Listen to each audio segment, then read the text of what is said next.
kalau lagi darurat, nggak punya sandaran, saudara nggak punya, tetangga jauh, kerabat jauh, lagi butuh banget. Kalau punya sejarah dulunya pernah nolongin orang, itu doa mustajab. Ini Nabi Musa ngajarin tuh, nolongin dulu angkat batu, minumin dulu kambing orang. Selesai dia pulang doa, ya Allah, malam ini saya butuh kebaikan, saya perlu makan, saya perlu tempat nginep. Di mana saya makan, di mana saya nginep, saya serahin kepadamu ya Allah. Turunkan pertolonganmu, kebaikanmu. Nggak lama tuh si perempuan tadi manggil lagi, balik lagi tuh si perempuan bilang, hei orang asing, dipanggil ayah saya, mau diundang makan. Ya Allah, kita kalau lagi di kampung orang punya duit, nanti undang makan, seneng gak? Seneng. Saya aja dulu zaman pesantren, kiriman belum datang dari orang tua di pesantren, namanya ke pesantren Balai Rombeng, ya kan?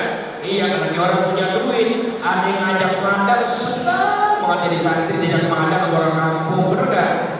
Santri itu ngapa lagi ngelamun aja, nungguin kiriman pak, udah sini madang, alhamdulillah kan begitu. Jadi santri mah kalau madang gratis, bener gak? Nabi Musa dipanggil, begitu dipanggil, ya oke, pada lapar siap, nah ngikutin. Di perjalanan, ini si perempuan jalan depan tuh ceritanya. Nabi Musa jalan belakang, namanya sore, angin sepoi-sepoi. Ini si perempuan roknya keangkat, roknya keangkat, betisnya. Begitu betisnya keangkat, Nabi Musa langsung buang muka. Astagfirullahaladzim. Amanah. Nabi Musa punya sifat siddiq, orang bener, punya sifat amanah, nggak hianat, orang yang nggak pernah melakukan dosa besar, dosa kecil aja kagak ada tersingkat begitu. Dia langsung buang muka, dia bilang, lu jalan belakang aja ya, gua di depan repot ini. Si perempuan sadar, masya Allah, ini orang bukan cuma sakti, ini orang apik banget ya, hebat nih orang. Dia mundur di belakang, Nabi Musa jalan depan. Sampai di rumah itu si perempuan, ternyata orang tua si perempuan itu ternyata Nabi Syuaib. Nabi Syuaib. Kata Nabi Syuaib, ahlan wa sahlan, anak muda jangan takut, di sini kota Madian, Fir'aun nggak sampai wilayahnya kemari, dia cuma di kota Mesir, kamu aman di sini. Sekarang kamu makan bareng. Habis makan, ini si orang tua Nabi Syuaib dia dipanggil sama anaknya ke belakang. Apa kata anaknya? Pak, kenapa? Itu orang asing, kalau bisa jangan dilepasin pak, jangan dilepasin. Iya, ikat pak. Emang apa? Dia orang selain sakti, orang bener pak, orang jujur. Kalau dia disuruh gembala kambing pasti jujur, suruh kerja pasti jujur, saya yakin. Lah kamu tahu dari mana? Tadi saya lihat batu gede diangkat, saya tersingkap rok saya, dia kagak lihat, dia buang muka, dia langsung pindah tempat di depan saya. Ini kan orang bener pak, saya kok begini, udah jadi kuliner di rumah kita. Oh ya udah gitu. Akhirnya pas habis makan, Nabi Syuaib bilang, hei anak muda, ada apa pak?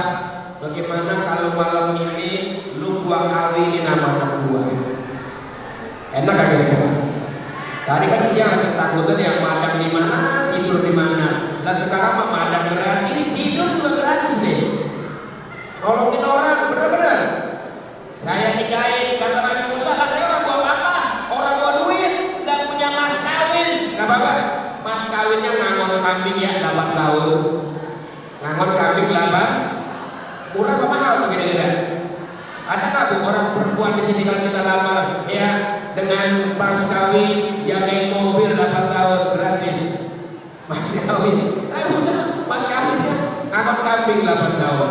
Akhirnya nikah, akhirnya makan malam dapat, tidur bukan cuma sendirian di rumah itu, dapat bini baru. Alhamdulillah, itu namanya manusia berkah, duduknya aja berkah. Tuh Nabi di situ, ya, sholat, doa. Kenapa? Bekas tempat duduknya Nabi Musa alaihis. Berangkat lagi, mampir lagi di mana? Di tempat lahirnya Nabi Isa alaihis. Iya, ini jadi Islam yang itu semuanya mengandung pelajaran buat kita. Jadi bukan cuma ngomong kosong, cerita ini, bukan. Semuanya ada pelajaran dari itu, ya. Ya, Pak Camat juga bilang ada mengandung intisari hikmah pelajaran. Betul, ada pelajaran yang kita bisa ambil. Kenapa sih Nabi berangkat ke situ? Oh, ada berkahnya. Bagaimana tuh manusianya? Manusia berkah Nabi Musa. Yang kedua, Nabi Isa. Bagaimana Nabi Isa? Masya Allah, Nabi Isa juga manusia wa ja'alani mubarakan aina ma kuntu. Aku dijadikan oleh Allah manusia berkah. Kenapa? Hidupnya nolongin Nabi Isa. Pak, Nabi Isa kan punya kehebatan di mana beliau waktu diutus oleh Allah menjadi rasul di negeri itu, ya, di negeri Palestina. Itu lagi musim banyak kedokteran. Jadi dokter-dokter ahli banyak di situ. Tapi dokter ahli tersebut nggak bisa ngobatin kalau ada orang lahir dalam keadaan cacat. Lahir cacat nggak bisa jalan, nggak bisa tuh. Lahir cacat nggak punya mata, nggak bisa tuh. Tapi Nabi Isa bisa. Nabi Isa itu dia punya mukjizatnya, bisa bikin orang jalan. Orang lahir cacat nggak bisa jalan, kakinya kecil sebelah, diurut, diusap sama Nabi Isa, bisa aja jalan. Orang lahir matanya kagak ada, merem aja matanya, dagingannya gak ada kelompaknya. Begitu sama Nabi Musa, diusap-usap tuh matanya, dilepas, ternyata keluar mata dua.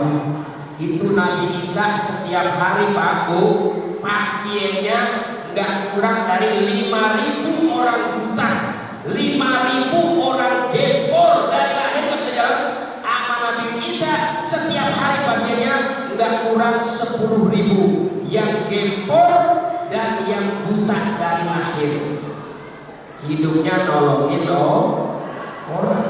Nggak bisa. Cuma satu nggak bayar. Bayarnya cuma syahadat la ilaha Isa Rasulullah, gitu aja.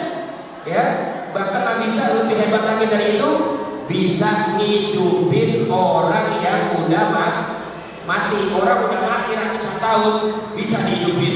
Itulah Nabi Isa, manusia berkah. Nabi sholat di bekas tempat lahirnya Nabi Isa. Ini ngajarin ya bahwa kita sunnah berkunjung ke tempat-tempat yang kita nih orang Betawi, orang Jawa Timur, orang Jawa Tengah. Kalau kita ke Wali Songo ziarah Bu, pernah nggak Bu ziarah Wali Songo?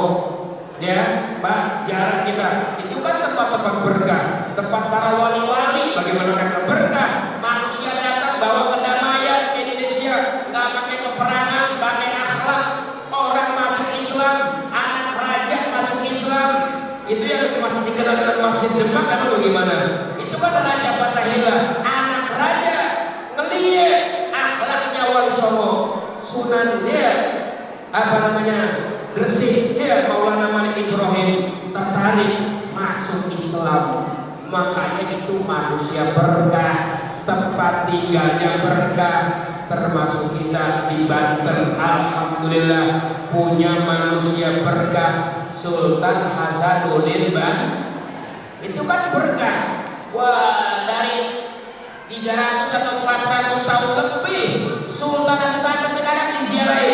Masjidnya berkah, tempat makannya berkah. Berapa banyak mustajab doa sudah terbukti dengan para penziarah karena berdoa di tempat yang makanya ada tempat berkah.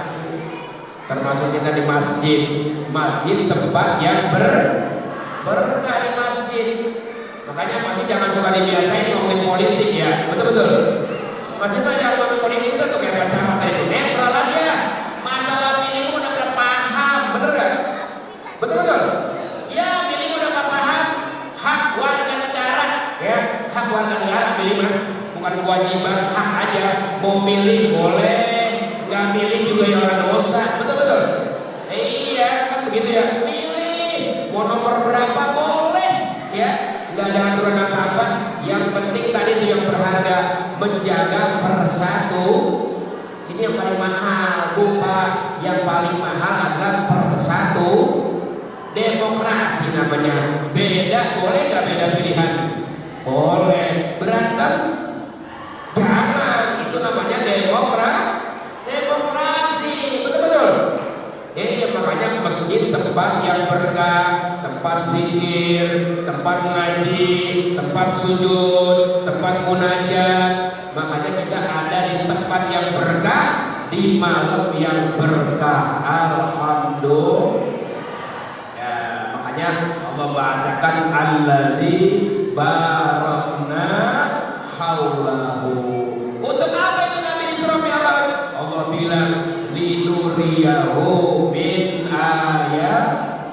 Masya Allah, Allah memperlihatkan apa Nabi Muhammad tanda-tanda kebesaran Allah. Iya, kita juga banyak ya Pak. Udah dilihat sama Allah tanda-tanda kebesaran Allah seperti siang sama malam. Ini bisa berubah siang dan malam, bukan kebiasaan.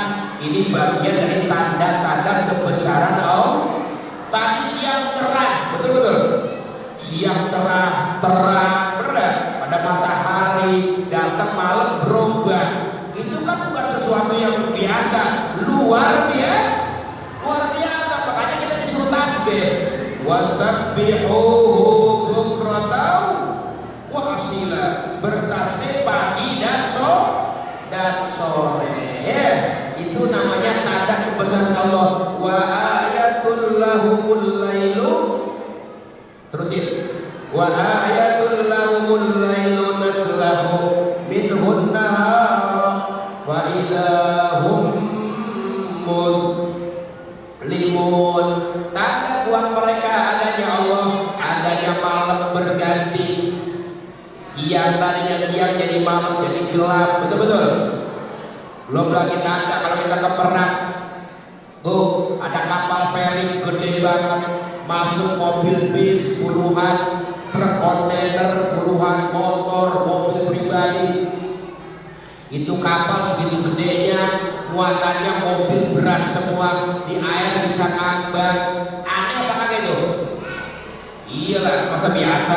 Biasa aja saya mah. Ya, orang normal namanya. Kalau biasa bae mah itu luar biasa. Wa ayatul lahum anna hamalna dzurriyyatahum fil fulkil mashhun. Apa tuh fulki? Fulki itu kapal besar, mashhun, full isinya luber penuh. Masya Allah, Allah bilang ya itu semua diangkut semua. Allah bilang wa inna sya'nughriqhum fala sarikha lahum wa lahum yudqalun. Kalau Allah mau bisa kan kapal tenggelam. Oh, dulu ada kapal pesiar pernah tenggelam. Pernah nonton nggak film Titanic? Mana bikinnya lama lagi, tahunan bikinnya, bener. Begitu baru uji coba berangkat semua, bener. Tiba-tiba tuh kapal tenggelam. Kenapa sih pakai bisa tenggelam? Ada yang pacaran. Makanya kalau di kapal yang pacaran tenggelam ibu ya. Iya, itu kapal Titanic tenggelam. Bisa begitu ya? Bisa. Tapi Allah sayang gak ditenggelamin. Illa rahmatan minna wa mata'an ilahi. Kami kasih sayang sama mereka, ya. Mereka tetap aman-aman aja. Kita ziarah ke Madura, dulu nyebrang karena mau dari Suramadu. Nyebrang kemana? Kalau kita ziarah tuh banyak penyeberangan. Aman-aman aja. Ke Merak sono, ke Bakauni aman. Itu dapat rahmat dari Allah.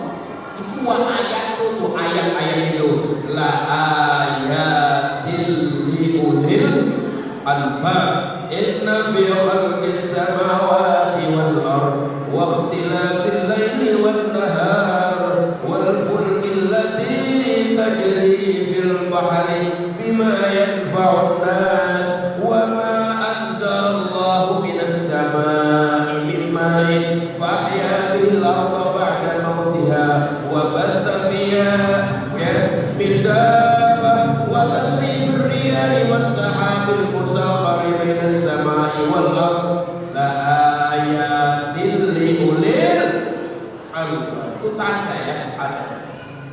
Itu tanda-tanda dunia semua ya. Apalagi Nabi Muhammad linuriyahu min ayat. Masyaallah. Langit tuh di langitnya sama bumi ini kalau kita normal tuh ke langit. Yang kita lihat sekarang sebenarnya bukan langit, itu awan ya. Awan, langit kalau kita mau lihat mau menuju langit pertama aja kata ulama normalnya 500 tahun. 500 baru satu langit 500 tahun tuh jauh banget. Nabi bukan lagi cuma langit pertama tembus sampai langit ketujuh. Dari langit ketujuh masih nyambung lagi ke aras. Jibril aja pamit, ya Muhammad taqaddam. Ya Muhammad langsung maju naik karena yang diundang kamu. Saya cuma tim penjemput. Sudah selesai tugas saya sampai langit ketujuh ke aras, kamu yang naik. Saya kalau deketin aras saya dibakar. Makin kecil aja tuh. Yang ikutin Nabi menyampaikan Jibril makin kecil aja. Bisa hangus sama cahaya aras. Begitu Nabi sampai di aras, Nabi katakan ra'aitu lailata usriya bi rajulin muhayyabin binuril arsy. Di malam aku diisrakan, aku melihat seseorang yang dilingkari cahaya arsy. Jibril tak sampai, tapi dia orang sampai, ada orang di sana. Di atas arsy itu dilingkari cahaya ada orang. Nabi bertanya, ya Rabbi, ahada malakun muqarrab am nabiyyun mursal? Ya Allah, ini malaikat yang lagi taqarrub apa seorang nabi yang udah diputus lebih dulu dari saya? Apa kata Allah? Ya Muhammad, bal huwa min ummati. Ini orang bukan malaikat, bukan nabi, ini umatmu. Ya Allah, umatnya Nabi besar Muhammad di aras. Jibril tak sampai, ini orang sampai, bukan malaikat, bukan nabi, umatnya Nabi Muhammad. Apa dia punya amalan ya Allah waktu di dunia? Hebat banget ini orang. Oh, dia punya amal waktu di dunia 3 amalannya. Ini mudah-mudahan jadi oleh-oleh kita amalin pulang. Amin. Apa yang pertama? Yang pertama dia punya amalan kanat lisanuhu ratsban bi dzikrillah. Dulu waktu di dunia di muka bumi lisannya sering basah dengan banyak zikir kepada Allah. Zikir, masuk masjid ada zikirnya, keluar masjid ada zikirnya, masuk rumah ada zikirnya, keluar rumah ada zikirnya, mau makan ada zikirnya, bis makan ada zikirnya, malam ada zikirnya, pagi ada zikirnya, sore ada zikirnya, mau sholat ada zikirnya, di dalam sholat ada zikirnya, habis sholat ada zikirnya. Pokoknya hidupnya gak lepas daripada banyak-banyak berzikir. Nih kayak sekarang nih bulan Rajab, bulan kita kan dianjurin banyak-banyak berzikir. Di antara zikir apa bu? Istighfar. Raja Rabbi firli warhamni wa tub alayya, biar bersih, biar nanti Ramadan kita nikmat ibadah. Kan yang membuat ibadah kagak nikmat ada dosa. Dosa itu yang bikin kagak nikmat ibadah. Ibadah gak nyaman, ibadah gak tentram, itu karena dosa. Makanya kalau besok Ramadan pengen nikmat, dari sekarang nih stok banyakin, minta ampun, istighfar. Ramadan apa namanya, raja pemanasan. Kalau ibadahnya nanti aja dah, cuma ibadahnya kalau Ramadan baru ke masjid, Ramadan baru baca Quran, Ramadan baru banyak sedekah. Ya kagak bakalan gak bakal nikmat. Kadang-kadang ada orang terawih malam pertama doang ikutnya, ada gak orang sini begitu modelnya? Ini musuh masjid segini gedenya, kalau tanggal pertama malam terawih rame apa kagak? Rame, baru dapat 3 hari ada yang udah belum? Begitu dapat 3 hari gue pernah ngaso, udah ketahuan tuh nikmat udah kagak ada, udah kagak nikmat lagi terawih. Nikmatnya malam pertama doang, malam kedua, malam ketiga udah pernah. Udah gitu perenya gak tahu-tahu sampai malam takbiran lagi. Nauzubillah min. Jadi amalnya yang pertama banyak berzikir kepada Allah. Tuh diceritain bu, ada seorang perempuan. Ini orang perempuan kalau datang bulan Rajab, dia pakai baju jam dia pakai. Buat apa? Dia wirid. Apa wiridnya? Baca surat Al-Ikhlas setiap hari 1000 baca kulhu. Baca kulhu 1000 tiap hari selama bulan Rajab. Kulhu 1000. Karena ini pakaian khusus, di akhir hayat dia bilang sama anak-anaknya. Anak-anaknya dia panggil, nah sini nah semua, kumpul. Apa? Mak mau pesan. Pesan apa mak? Kalau mak nggak ada umur, ini tolong nanti mak kalau meninggal bungkus dengan baju ini. Buat jumpa yang udah tahun-tahun Rajab ini pakai buat ibadah, nanti bungkus pakai ini. Siapa? Begitu emaknya meninggal, ini anaknya orang kaya semua. Gengsi emaknya, ya apa? Punya anak orang kaya semua, bener gak? Masa dipakai kain kapan yang jelek? Beli yang baru. Begitu beli yang baru, yang dipesan gak dipakai, disimpan aja di lemari. Begitu dikuburin, malam pertama emaknya, ya anak-anaknya ngimpiin emaknya semua. Ngomel emaknya mau, namanya juga nenek-nenek ngomel lah ya. Ngomel nenek, anak-anak gua, ngapa lu kagak ngejarin pesen gua? Pesen apa mak? Itu baju gua, ngapa gua gak dibungkus sama itu? Gua kagak redo, gua kagak terima. Begitu banyak ngomel. Malam lah nenek-nenek, bener gak? Anaknya begitu bangun besok pada cerita sama mimpinya. Wah iya udah, kalau begitu kita gali dah, kita puter. Digali kuburan emaknya sama anaknya. Begitu digali, emaknya kagak ada. Emaknya kagak ada di kuburan. Nangis semua lah. Mak kita siapa yang nyolong ini kagak ada di kuburan? Kalau bekas ada yang orang gali, mak bekasnya kagak ada, kok hilang?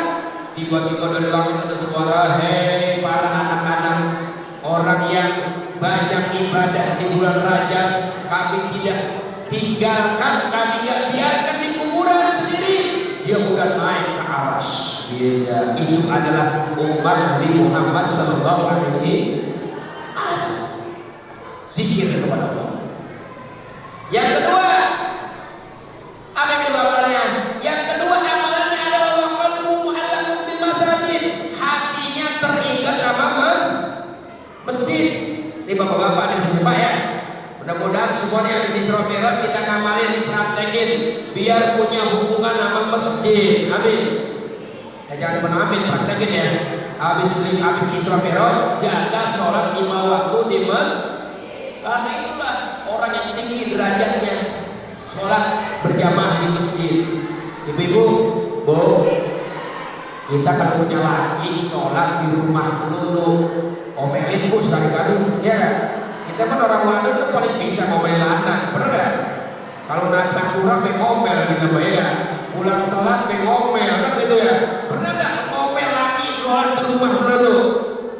Nah besok ngomel ya, besok ngomel Bu ya.